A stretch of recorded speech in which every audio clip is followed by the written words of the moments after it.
All right, Libra. Libra, let's take a look at what's going on for you in June. In July, the South Node is moving into your sign. So that's going to activate you in a big way. South Node is about integration. It's all about activating past lives and past life.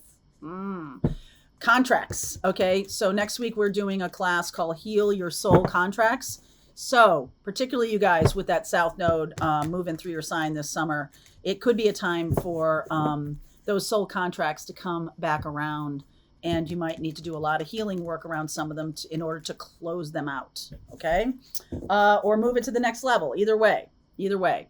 So, let's see where we go. There's a link in description box if you want to jump on the soul contracts bandwagon here. Miracles, stepping into power. You are strong beyond measure. I love it. I love it. Protected by the angels. You are cherished.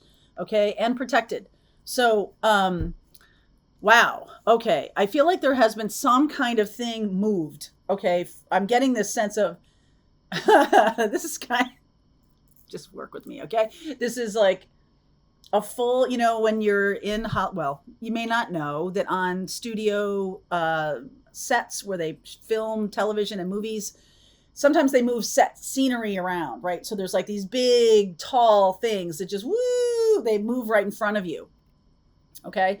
And that's what I'm feeling here. It's like you had this scene in front of you for quite a while, and now it's moving away, and you're like, oh, that was just a scene. That was just a chapter. It wasn't the whole thing. It wasn't the whole relationship. It wasn't the whole experience. It was just a chapter.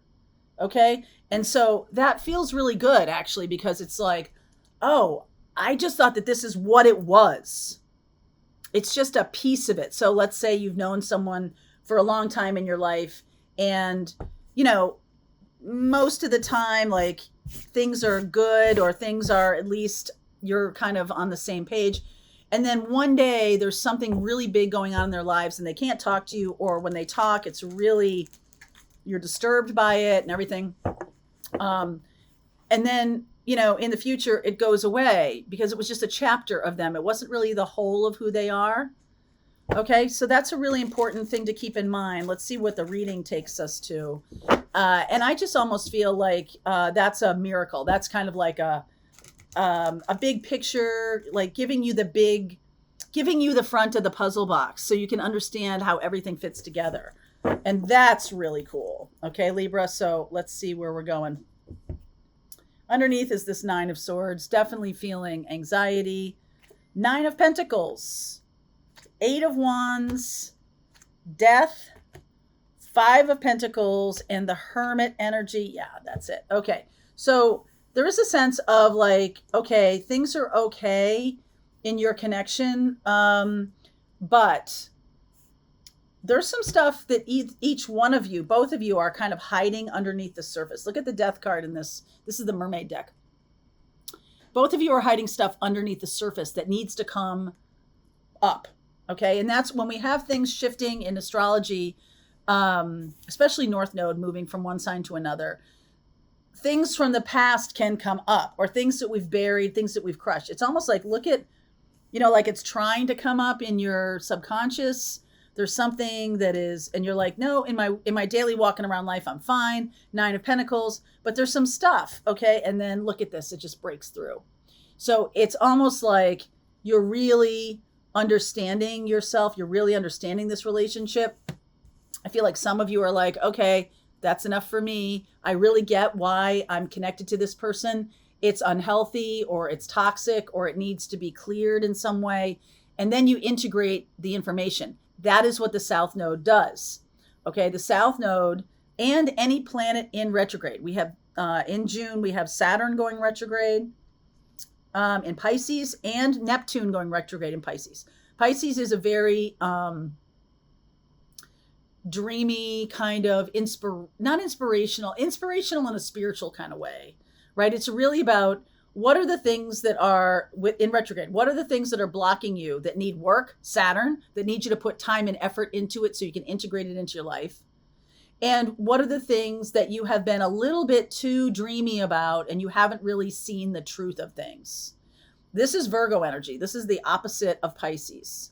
And so it's going to require you to not only go like, oh yeah, I see the lesson. It's going to require you to integrate the information and make it wisdom. Because when you think about, if any of you have ever been into or do kind of any kind of studies or any kind of data crunching or anything like that, you know darn well that, a data set is just a bunch of stuff, right? It's a bunch of information, and it's how you interpret it that's really the magic here. And I feel like that's where the Hermit comes in. It's kind of how you interpret this. Like, one of you could feel very lost and out in the cold. One of you can feel very anxious. But what's the communication like? Is there a way?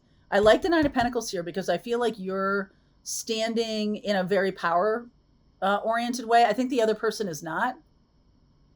I'm going to clarify what that miracles is for a second, because I almost feel like, if this might seem a little bit negative to you, but I feel like the lesson that you learn from this, or the reason this person's in your life, is a miracle. It is going to transform other relationships. It's going to transform how you are in the world. Big, big teacher here. Two of Wands, the Page of Pentacles, the Page of Swords, very nice, young, light-hearted energy as opposed to that Death card. King of Swords, wow. Two of Cups, Three of Pentacles, the Queen of Pentacles, the Seven of Wands, and the Sun. I like it. I like that's where the beginning of this reading ends. You have a choice as to how you interpret what's going on with this partnership.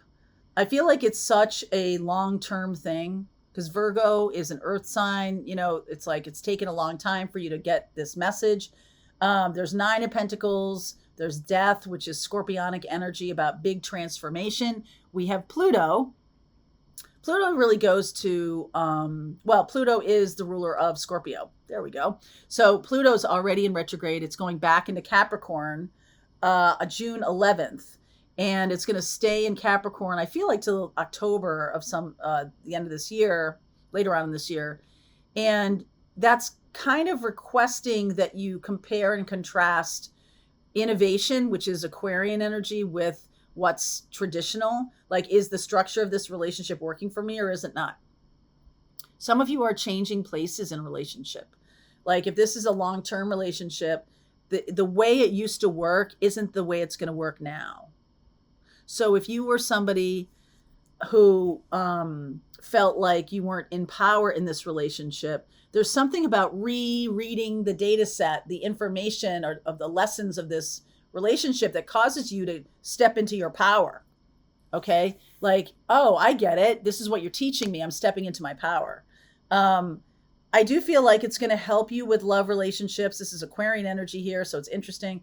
That's Virgo. It's not Capricorn, but Aquarian energy about seeing partnerships and relationships in a different way. So you're choosing to see this situation as a learning tool. The Two of Wands and the Page of Pentacles, the Page of Swords, like, new messages now can arrive. Because sometimes we have this thing about these relationships that this is what they are. This is what they always are. But I almost feel like you're seeing this from a new angle. And some of you are really getting the lesson about toxicity and what it looks like, what it feels like, so that you're not doing it anymore. Seven of Wands.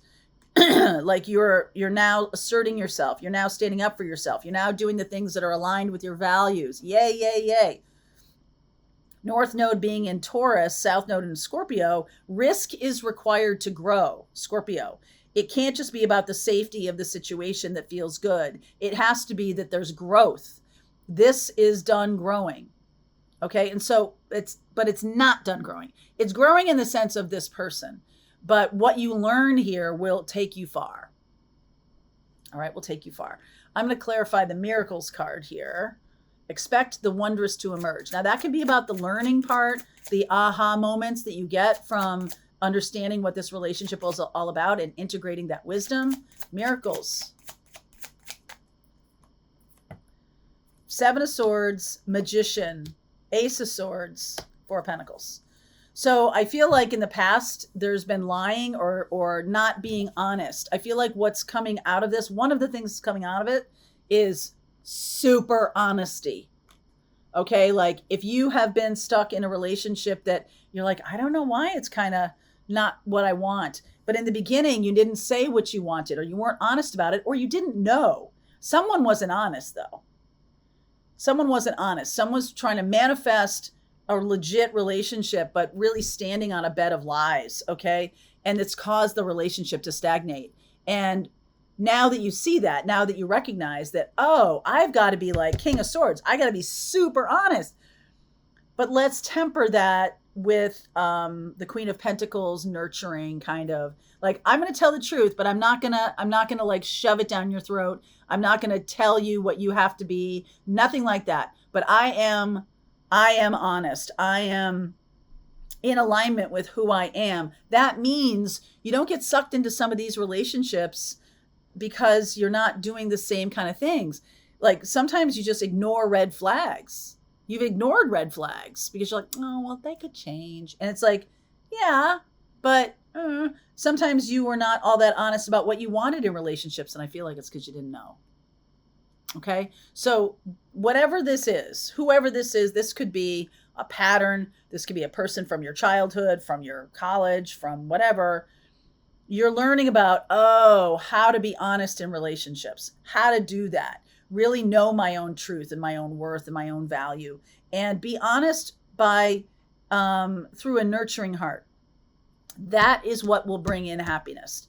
Being honest and really seeing yourself clearly. Sometimes you're not seeing yourself clearly, so it's not really that you're not being honest. It's just that you don't see yourself. So you think you're this, but you're really this. And so you're saying, one time I was in line for a movie or for a concert or something like that. And this guy asked me if I was Italian. And my friend was like, and so I said, I'm sorry, do you not see the map of Donegal printed on my face? Meaning I'm Irish and everything. And my friend was like, actually, I don't. And I don't see the Irish here in you. And there's a little bit, but I thought because I'm an adopted kid, you don't know necessarily all the time what the ancestry is. And I've done the ancestry and it's like way more, Swedish and Scottish. It's not really very much Irish at all. And I was like, oh, she was right. Like, I don't, but Italian was like not even on the board. So I'm sure that was just a conversation opener, but I was kind of living the story that I was told, and I didn't see the data. I didn't really put together the data points of my own ancestry or my own where I came from. And it was like, not that it caused any kind of upheaval with any relationships or anything like that, but this is a deeper thing. This is about not seeing that, it's okay. It's kind of like thinking you're being really generous by helping people and telling them what to do, and people around you are like, stop telling me what to do. So it's really inhibiting the growth of relationships. Sometimes thinking you're being helpful by helping people, when they're driving, by telling them how to get there, and the person's like, just let me do it. I've got my ways. Okay, just let me do it. It's inhibiting the growth of the relationship. So whatever it is that you or a partner has been kind of laboring under the misconception, can be a codependency too. Like, I think I'm doing everything for my child and I think that's helping them because I'm protecting them, but it's not. It's suffocating them because they don't have any self-awareness or self-confidence to do stuff. You need to make mistakes in order to learn in life, or at least you need to be able to, hey, this is how I think I should do this. And if it didn't work out, okay, then why? And then learn from those things. Doing something once and failing is called experience. Doing it twice, 3 times the same way and failing is called failing, because you're choosing not to learn. Okay. You see what I'm saying? So this is about the learned behavior that we have. And something here is about learning to speak your truth, learning to see clearly who you are, learning to put it all together. That's the miracle. So now you're just somebody who is much more authentic. And that's what brings happiness. Okay. I'll continue this. If this is your reading, let's keep going. Let's see where this goes. I'm going to look at next 30 days, and I'm going to look at this love potential here, okay? All right. Link is below in the description box, pinned to the top of the comments. I'll see you over there. All right. I hope you enjoyed that video. If it was helpful to you, please consider liking this video and sharing it with anybody who might have a need for similar kind of information. And if you like this video, check out these videos.